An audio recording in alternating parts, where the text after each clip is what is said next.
Hello friends, మీకు చాలాసార్లు ఈ డౌట్ వచ్చి ఉంటుంది. ఫిబ్రవరిలో 28 అండ్ 29 డేస్ ఎందుకు ఉంటాయో అని. ఫస్ట్ న్యూ మార్కింగ్ చంద్రుని చూసి క్యాలెండర్ తయారు చేశారు. ఆ క్యాలెండర్లో 354 డేస్ ఉండేవి.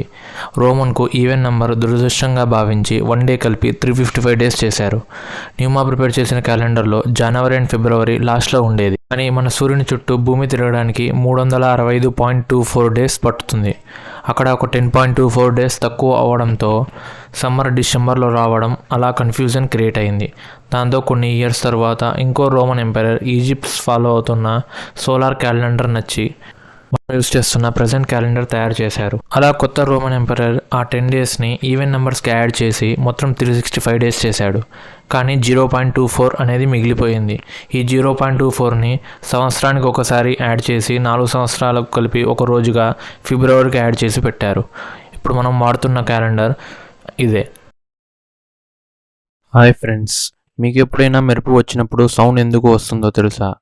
అండ్ మీకు వెక్కిళ్ళు ఎందుకు వస్తాయో తెలుసా? ఇప్పుడు తెలుసుకుందాం. మెరుపు వచ్చినప్పుడు 20,456 డిగ్రీ సెల్సియస్ దాని చుట్టూ క్రియేట్ అవుతుంది. అంత వేడితో అది దాని చుట్టూ ఉన్న అణువులను తాకుతుంది. ఆ అణువులు పక్కకు జరగడం వల్ల సౌండ్ క్రియేట్ అవుతుంది.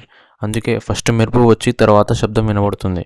ఊపిరితిత్తుల కింద యూసోఫాగస్ అని పార్ట్ ఉంటుంది. అది కిందికి వెళ్ళినప్పుడు మన లంగ్స్ గాలిని లోపలికి తీసుకుంటుంది. పైకి వస్తే గాలి బయటకు వెళ్తుంది. కొన్నిసార్లు మనం ఎక్కువగా తినడం వల్ల బరువు మొత్తం యూసోఫాగస్ మీద పడుతుంది. దాంతో దానికి కిందకి రావడానికి పైకి వెళ్ళడానికి ప్లేస్ ఉండదు. అందుకే అది ఇక్ ఇక్ అని కొట్టుకుంటుంది. అందుకే మనకు వెక్కిళ్ళు వస్తాయి. మళ్ళీ బరువు తగ్గాక అవి ఆగిపోతాయి.